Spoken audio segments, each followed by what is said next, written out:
Long before the internet, airplanes, or even modern banking, the world began to shrink, not physically but economically. The first global economy was born out of the relentless human desire for wealth, goods, and power, connecting continents, empires, and cultures in ways that few could have imagined. While the modern world often imagines globalization as a 20th or 21st century phenomenon, the seeds were planted as early as the 15th and 16th centuries, with trade networks that spanned oceans and linked civilizations thousands of miles apart. It all began with the ambitions of a few maritime powers, whose navigators were driven by both curiosity and greed. Portugal, under the guidance of Prince Henry the Navigator, was the first to systematically explore the West African coast, seeking gold, ivory, and slaves. The Portuguese discovered that controlling trade routes, rather than just local markets, offered far more wealth.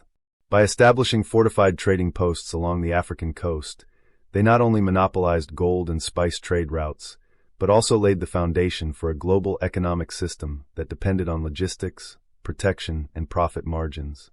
This was commerce on an unprecedented scale. No longer were cities merely competing with neighboring towns. Entire continents became interconnected players in a complex web of supply and demand. Meanwhile, Spain was busy exploring the Americas, unintentionally altering the global economy forever. The discovery of vast silver mines in Potosí, modern Bolivia, and Zacatecas, Mexico, poured immense wealth into European coffers, and suddenly, the currency of the world was in flux. Silver from the Americas didn't just stay in Europe. It traveled across the oceans, ultimately reaching China, where the Ming dynasty had implemented a tax system requiring payment in silver. This meant that Spanish silver literally fueled trade across the Pacific, creating one of the earliest examples of a truly globalized financial system. The Manila galleons, carrying silver westward to Asia and bringing back silk, spices, and porcelain, were not just ships. They were arteries of a global economy, pumping precious metals and goods between continents. Trade, however, was only part of the story. Banking and finance adapted to this new reality, creating instruments that could support long-distance commerce. The Medici family in Florence had already pioneered letters of credit and bills of exchange in Europe, and these financial tools were now being tested on a global scale. Merchants could transfer wealth without physically moving coins across treacherous seas. Insurance contracts emerged to protect against shipwrecks and piracy, and trading companies such as the Dutch East India Company and the British East India Company became some of the first multinational corporations. These companies didn't merely trade, they wielded political power, negotiated treaties, maintained armies, and even minted their own money, acting as miniature states within states. The economy was global, but so too was the influence of those who controlled it. The movement of goods was accompanied by the movement of ideas, technologies, and tragically people. The triangular trade system connected Europe, Africa, and the Americas in a cycle of commerce that enriched merchants and devastated millions. Manufactured goods from Europe were exchanged for enslaved Africans, who were transported across the Atlantic under horrific conditions. In the Americas, enslaved labor produced sugar, tobacco, and cotton, which were then exported back to Europe. This brutal system highlights a dark truth of the first global economy. While it created unprecedented wealth for a few, it also depended on exploitation and inequality, establishing patterns that would echo for centuries. Economic interconnection was not only about markets, it was about human cost, societal upheaval, and the reshaping of entire continents. Asia was not a passive observer in this emerging global web.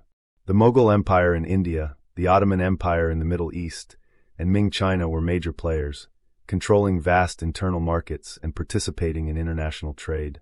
Indian cotton textiles became one of Europe's most coveted imports, while Chinese porcelain and silk fascinated wealthy elites across continents. The Asian economies were so central to the first global economy that the flow of silver, spices, and luxury goods literally hinged on their cooperation and consumption. Europe's expansionist ambitions often depended on understanding these markets, negotiating access, or coercing favorable terms through both diplomacy and military might. The first global economy was thus not dominated solely by Europe. It was a conversation, sometimes violent and sometimes cooperative, between multiple civilizations. A remarkable aspect of this early global economy was its scale and integration. Prices in London could be affected by harvest failures in India, and wars in Europe could disrupt spice trade from the Maluku Islands. Economic shocks traveled faster than armies, demonstrating a level of interconnectedness previously unimaginable. Shipping insurance, commodity speculation, and early stock exchanges emerged to manage risk and opportunity. The global economy, even in its infancy, was a high-stakes game where fortunes could be made or lost based on knowledge, timing, and daring. Merchants who understood these systems, who could navigate oceans, cultures, and currencies, became the new elite, rewriting the rules of wealth and influence. Yet, the first global economy was not without friction. Competition for resources often led to conflict, piracy thrived along trade routes, and empires vied for monopoly over lucrative commodities. The Portuguese, Dutch, and British frequently clashed in Southeast Asia over control of spice islands, while in the Caribbean, sugar plantations became battlegrounds for European powers. The first global economy was, in many ways, a battlefield as much as a marketplace, where commerce, politics, and war were inextricably linked. Understanding this interplay is key to appreciating how interconnected the world truly became, even centuries before the Industrial Revolution. By the 18th century, the structures of this global economy had begun to resemble modern capitalism. Trade networks, multinational corporations, and international finance had matured, creating a complex lattice of interdependence.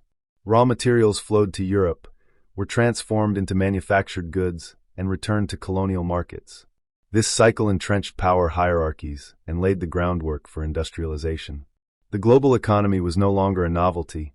It was a system with rules, incentives, and consequences that shaped the fates of nations and peoples alike. It demonstrated the enormous potential of human ingenuity and the profound dangers of greed and exploitation. What is particularly striking about the first global economy is how it blended opportunity with inequality, innovation with exploitation. It was a world where a single commodity, be it silver, sugar, or silk, could ripple across oceans, influencing taxation policies in Beijing, credit markets in Amsterdam, and imperial strategies in Madrid. It was a world where the ambitions of a few could dictate the lives of millions, for better or worse. Understanding this period is not just an academic exercise. It is a lens through which we can comprehend today's globalized world, with its digital currencies, multinational corporations, and instantaneous trade flows. The first global economy set the rules, some of which we still play by, consciously or unconsciously, today. In retrospect, the first global economy was both magnificent and terrifying.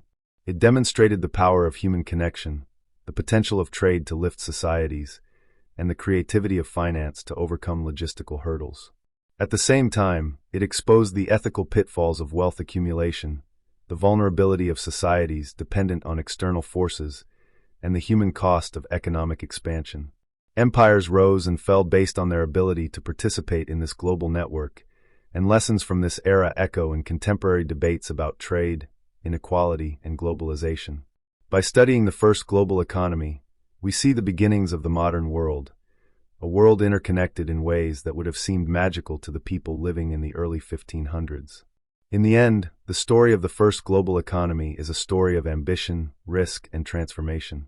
It is about the audacity of human beings to cross oceans, establish networks, and create wealth on a scale previously unimaginable. It is about the interconnectedness of markets, cultures, and empires, and about the lessons of both prosperity and exploitation. From the trading posts along the African coast to the silver mines of the Americas, from the spice islands of Southeast Asia to the bustling markets of India and China, the world had become one vast economic stage. This was not merely a story of money. It was a story of people, power, and the ceaseless human drive to connect, trade, and expand. The first global economy was humanity's first glimpse of a truly interconnected world, and its echoes resonate even today, shaping the way we understand wealth, commerce, and our place on a shared planet.